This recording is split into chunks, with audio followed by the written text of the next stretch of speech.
Hello and welcome. Today we are going to talk about photosynthesis, the process in which plants turn sunlight, carbon dioxide, and water into chemical energy.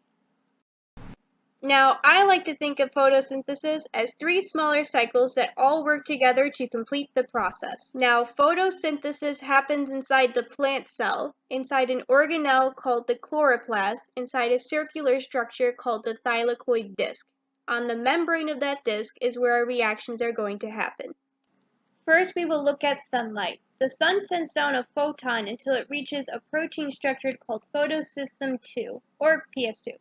When PS2 finally finds its proton, it will donate an electron to do work somewhere else. But first, an electron needs to get to that somewhere. This is where our second protein structure comes in. Electron transport chain, which does exactly what it is called, moves our electron to our next photosystem, or PS1. PS1 then follows suit and does the same thing as PS2 and passes an electron to our next protein structure, also called NADP reductase.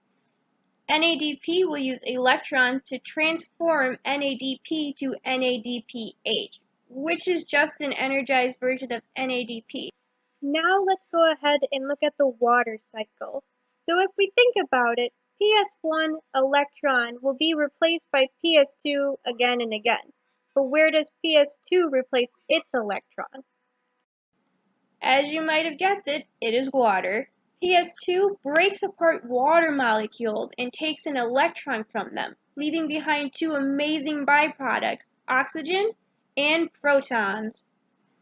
Why are protons amazing? Well, these little particles act like a lever to function our last protein structure, ATP synthase. It will take ADP and energize it to ATP. And now the carbon cycle, also known as the Calvin cycle. This is when Rubisco and CO2 will form together to create two G3P structures. After adding some ATP and NADPH, and we will get our one carbon for our glucose. After cycling 6 times, we will have enough carbons to make a glucose, which is the chemical energy we've been waiting for. Now, photosynthesis is so important because it has the potential to be the newest renewable energy source. It can take carbon dioxide and turn it into energy. That will not only help climate change, but can also help the energy crisis.